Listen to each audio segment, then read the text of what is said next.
بلغ العلا بكماله كشف الدجى بجماله حسنت جميع خصاله صلوا عليه وآله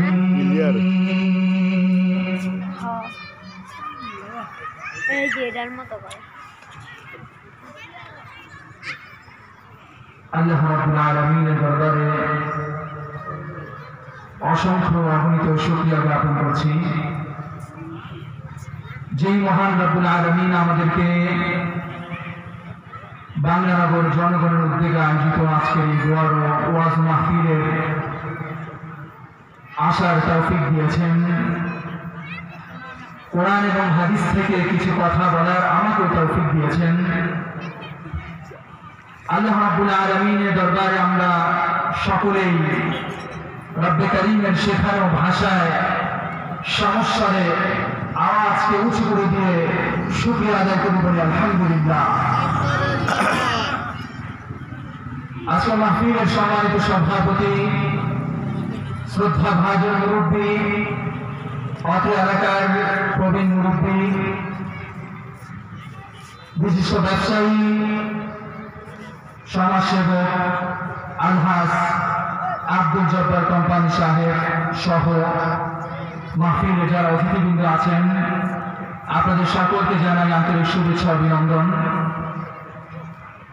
প্রিয় উপস্থিতি, আমি আপনাদের সম্মুখে একটি আয়াতে কারিমা তেলাওয়াত করেছি। এই আয়াতটি আল্লাহ রাব্বুল আলামিন পবিত্র কালামুল্লাহ পাকের মধ্যে সূরাতুল ফুরকানের মধ্যে আলোচনা করেছেন। আল্লাহ রাব্বুল আলামিন সূরাতুল ফুরকান 18 নম্বর পারা 16 নম্বর পৃষ্ঠায় আলোচনা করেছেন। এই আয়াতের মধ্যে, এই সূরার মধ্যে রব্বে কারীম গুরুত্বপূর্ণ কিছু আলোচনা করেছেন, যে আলোচনার মাধ্যমে একজন বান্দা রব্বুল আলামিনের প্রিয় বান্দায় পরিণত হতে পারবে। রব্বুল আলামিন বলেন, তাবারাকাল্লাযী নাযালাল ফুরকানা আলা আবদিহি লিয়াকুনা লিল আলামিন নাযীরা। পুত পবিত্র সেই সত্তা যিনি মহাগ্রন্থ আল কোরআনকে লিয়াকুনা লিল আলামিন নাযীরা, পুত পবিত্র এই সত্তা যিনি রব্বুল আলামিন আব্দিহি তার বান্দা মুহাম্মদুর রাসূলুল্লাহ সাল্লাল্লাহু আলাইহি ওয়াসাল্লাম সে বান্দার উপর নাযিল করেছেন লিয়াকুনা লিল আলামিন নাযীরা। এই কোরআনকে রব্বুল আলামিন কেন নাযিল করলেন? সে বান্দা মুহাম্মদুর রাসূলুল্লাহ সাল্লাল্লাহু আলাইহি ওয়াসাল্লামের উপরে এই কোরআনকে রব্বুল আলামিন এই জন্য নাযিল করেছেন লিয়াকুনা লিল আলামিন নাযীরা, গোটা বিশ্ববাসীর জন্য ভীতি সঞ্চার স্বরূপ আল্লাহ রাব্বুল আলামিন এই কোরআনকে অবতীর্ণ করেছেন, যাতে করে গোটা বিশ্ববাসী এই কোরআনের কারণে কোরআন থেকে জান্নাত জাহান্নাম সম্পর্কে জানতে পারে, যাতে করে গোটা বিশ্ববাসী এই কোরআন থেকে নিজের জীবনের পথে অর্জন করতে পারে। রব্বুল আলামিন এই জন্য এই কোরআনের মধ্যে এই সূরার নাম দিয়েছেন সূরাতুল ফুরকান। ফুরকান মানে হচ্ছে পার্থক্যকারী। আল্লাহ রাব্বুল আলামিন পৃথিবীর মধ্যে যতগুলো ধর্ম দিয়েছে, প্রত্যেকটা ধর্মের মধ্যে আল্লাহ রাব্বুল আলামিন একটা দুইটা করে দিক রেখেছেন। একটা হচ্ছে সত্য, আরেকটা হচ্ছে মিথ্যা। রব্বুল আলামিন এই কোরআনের মাধ্যমে ইসলামকে সত্য ধর্ম হিসাবে সারা পৃথিবীর মধ্যে রব্বুল আলামিন প্রচার করে দিয়েছেন। সুবহানাল্লাহ, সুবহানাল্লাহ। আরেকটা মিথ্যা, যেটা ইসলাম ধর্ম বাদে পৃথিবীর মধ্যে যত ধর্ম আছে রব্বুল আলামিন সমস্ত ধর্ম করেছেন।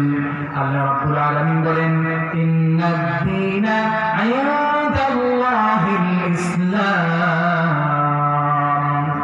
পৃথিবীর মধ্যে রাব্বুল আলামিন গোটা পৃথিবীর মধ্যে একমাত্র ধর্মকে মনোনীত ধর্ম হিসাবে ইসলামকে কবুল করেছেন। আল্লাহু আকবার। প্রিয় ভাই আমার, রাব্বুল আলামিন এই সত্য মিথ্যাকে পার্থক্য করার জন্য সূরাতুল ফুরকানকে রাব্বুল আলামিন এই কোরআনুল কারীমের মধ্যে অবতীর্ণ করেছেন।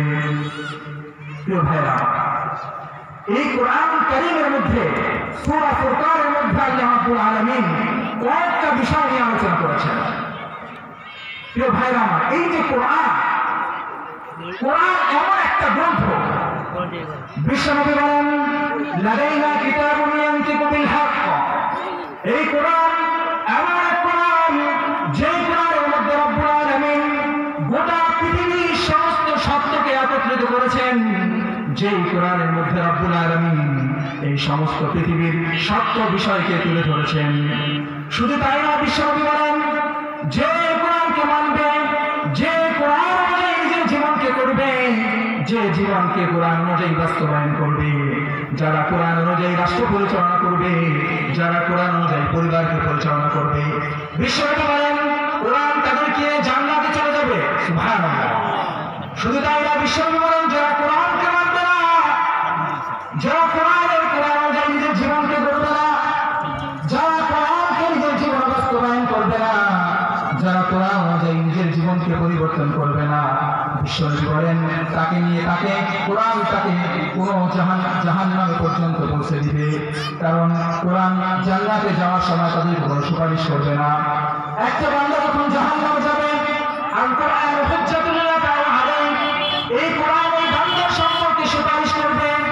আবার এই কোরআন ওই বান্দা সম্পর্কে সুপারিশ করবে, যাতে করে আল্লাহ রাব্বুল আলামিন ওই বান্দাকে জাহান্নামে না দিয়ে দেয়। তবে শর্ত হচ্ছে, এই কোরআনকে সব সময় মানতে হবে, এই কোরআনকে সব সময় নিজের জীবনে বাস্তবায়ন করতে হবে। আমরা পৃথিবীর মধ্যে যত ধরনের ঘটনা আছে, যত ধরনের নবীর ইতিহাস আছে, সব ইতিহাস আমরা এই কোরআনের মাধ্যমে জানতে পারি। এজন্য বিশ্বনবী বলেন, ফীহিমা নাবাউকুম হুকমু মা বা'দাকুম ওয়া খাবরু মা বাইনাকুম।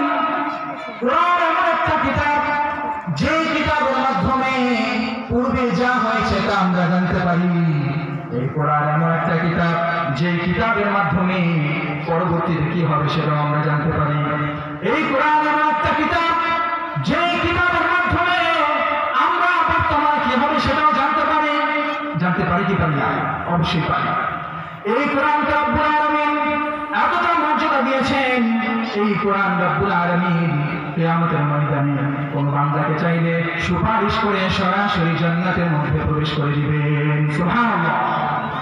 প্রিয় ভাইরা, এই কোরআন কিন্তু রব্বুল আলামিন শুধু খতম করার জন্যই দেন নাই। এই কোরআন রব্বুল আলামিন শুধু কোন মৃত ব্যক্তির পাশে বসে পড়ার জন্যই দেন নাই। এই কোরআন রব্বুল আলামিন দিয়েছেন রাষ্ট্র পরিচালনা করার জন্য। এই কোরআন রব্বুল আলামিন দিয়েছেন একটা সমাজ পরিবর্তন করার জন্য। এই কোরআন রব্বুল আলামিন দিয়েছেন পুরা দেশকে পরিচালনা করার জন্য। এই কোরআন রব্বুল আলামিন দিয়েছেন একটা মানুষ পরিপূর্ণভাবে পরিবর্তন কিভাবে সেই জন্য দিয়েছেন। এই কোরআন কিন্তু আল্লাহ রব্বুল আলামিন শুধু খতম করার জন্য দেন নাই।